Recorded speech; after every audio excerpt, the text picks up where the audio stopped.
Baik, bismillahirrahmanirrahim. Assalamualaikum warahmatullahi wabarakatuh. Perkenalkan, nama saya Andi Dewi Sartika dengan nomor induk mahasiswa 2109 016 00016. Dengan kelas atau prodi saya akuntansi D4 kelas A.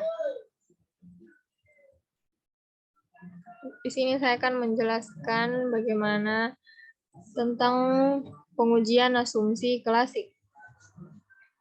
Jadi, uji asumsi klasik adalah salah satu persyaratan pada keilmuan statistik yang harus dipenuhi pada analisis dari regresi linear berganda dengan basis ordinary least square atau OLS. Analisis regresi tersebut tidak berdasarkan pada OLS sebab tidak memerlukan persyaratan dari asumsi klasik. Contohnya itu seperti regresi logistik ataupun regresi ordinal. Begitu pula dengan tes-tes penerimaan klasik, tidak semuanya memerlukan analisis regresi linear seperti uji multikolinearitas tidak dilakukan dalam analisis regresi linear secara sederhana, serta uji autokorelasi tidak memerlukan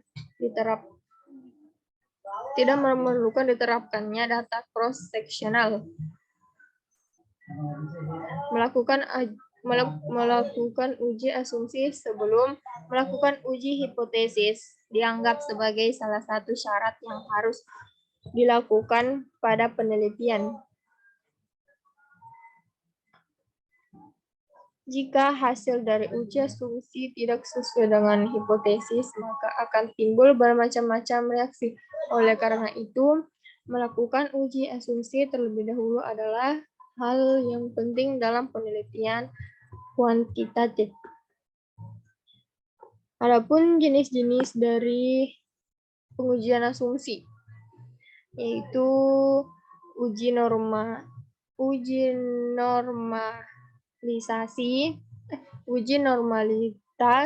uji homogenitas, uji linearitas, uji autokorelasi, uji multikolinearitas, dan uji heteroskedastisitas.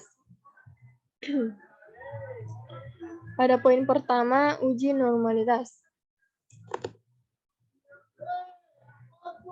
Uji normalitas tujuannya untuk melihat apakah ada nilai residu normal atau tidak. Model regresi yang baik ialah model yang memiliki residu dan terdistribusi secara normal. Tes normalitas tidak perlu dilakukan kepada setiap variabel yang ada, akan tetapi untuk nilai-nilai residual saja.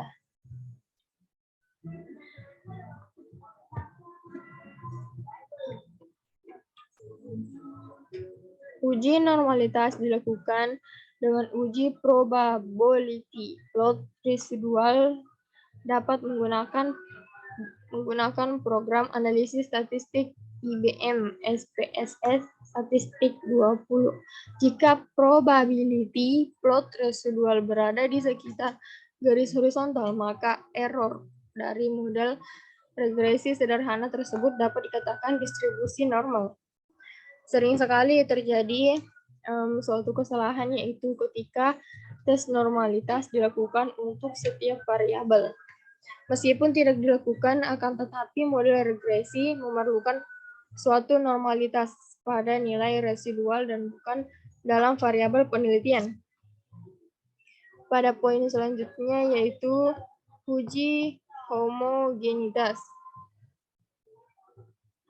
Uji homogenitas digunakan untuk mengetahui bahwa data yang akan dianalisis variansinya relatif kecil.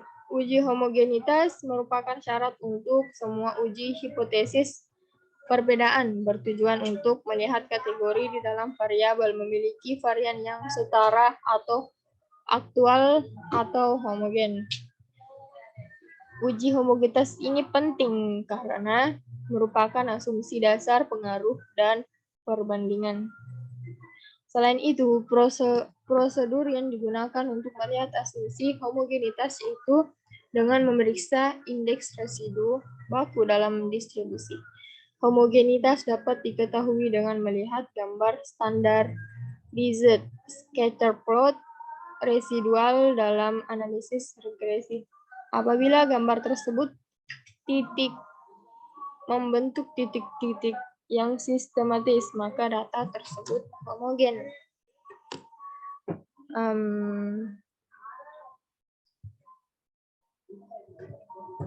Variabel yang masuk dalam persamaan regresi datanya harus homogen.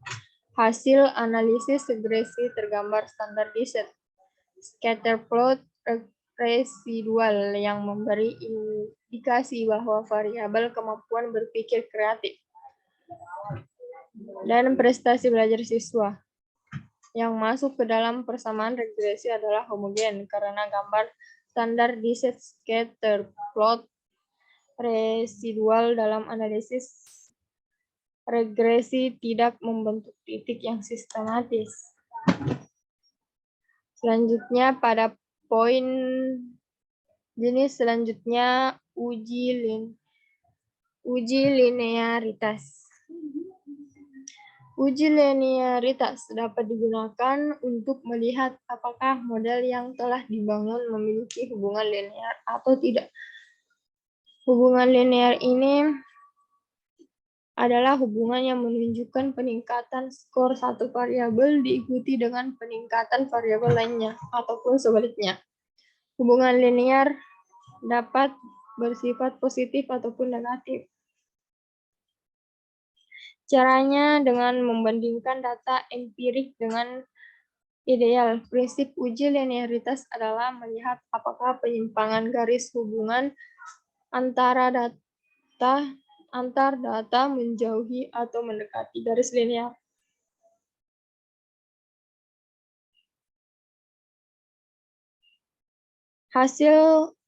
Adapun hasil analisis uji linearitas dengan bantuan program IBM SPSS Statistik 20 menunjukkan hubungan variabel predikator kemampuan berpikir kreatif atau dengan simbol X dengan variabel kriterium prestasi belajar siswa yang terwakilkan dengan simbol Y. Sebaran nilai-nilainya dapat ditarik garis lurus, sehingga dapat disimpulkan bahwa hubungan variabel kemampuan berpikir kreatif dengan prestasi belajar siswa bersifat linear. Pada poin jenis keempat, uji autokorelasi.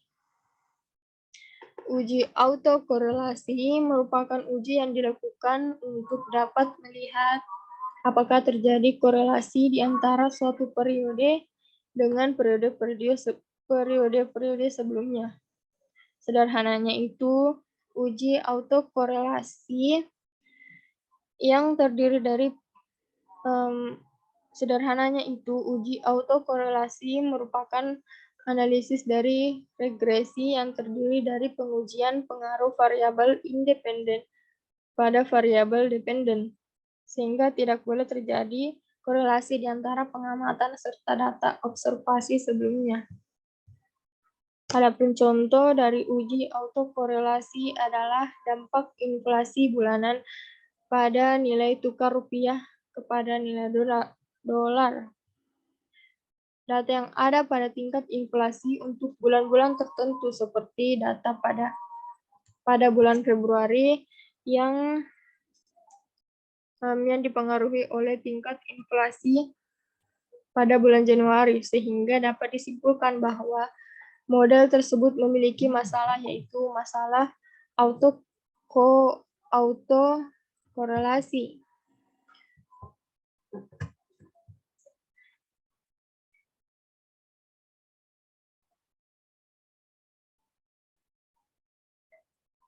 Autokorelasi ini pada umumnya terjadi pada data time series. Hal ini karena Observasi pada data time series mengikuti urutan alamiah antar waktu, sehingga observasi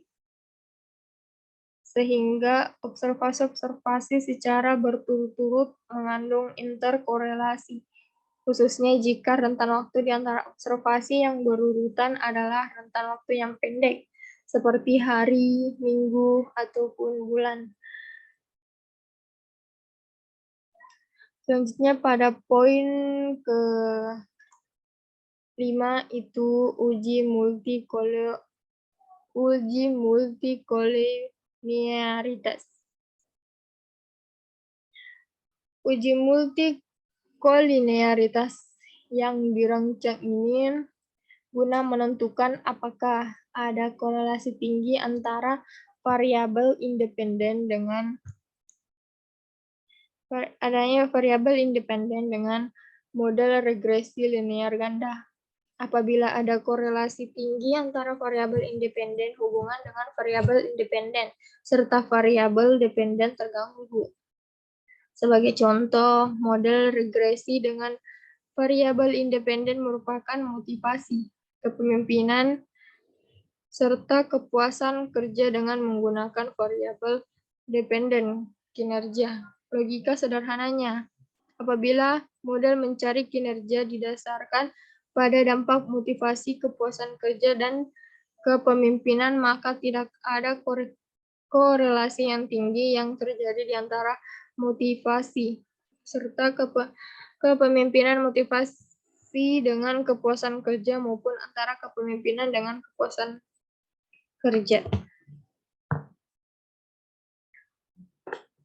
Uji multikolinearitas ini merupakan syarat untuk semua uji hipotesis kausalitas atau regresi.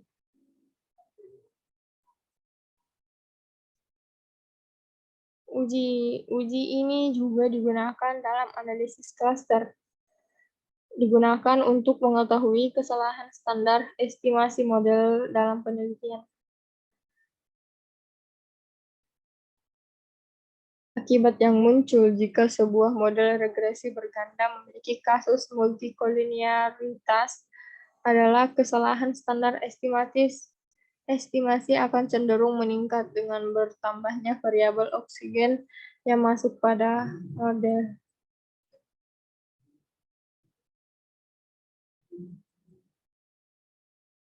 Pada poin terakhir, yaitu uji heteroskedastis. Heteroskedastis artinya yaitu varians variabel dalam model tidak sama. Konsekuensinya, heteroskedastisitas dalam model regresi menurut Karim dan Hadi adalah penaksir yang diperoleh tidak efisien, baik dalam sampel kecil maupun dalam sampel besar.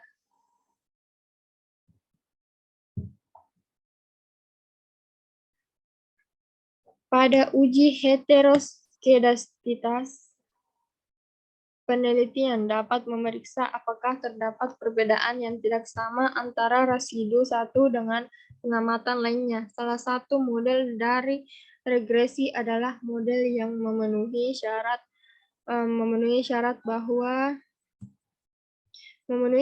bahwa ada kesamaan pada varian antara residu satu dengan pengamatan dan lainnya, yang disebut pula dengan homoskedasticity.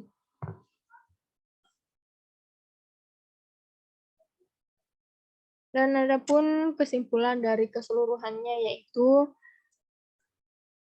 uji asumsi klasik adalah persyaratan statistik yang harus dipenuhi pada analisis regresi linear berganda yang berbasis ordinary least square atau disingkatnya dengan OLS. Kenapa harus memakai uji asumsi klasik?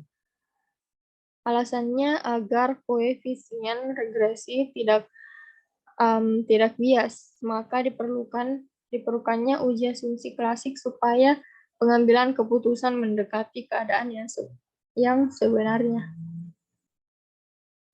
Baik itulah tadi sedikit penjelasan dari saya. Mohon maaf apabila ada kesalahan. Akhir kata, wassalamualaikum warahmatullahi wabarakatuh.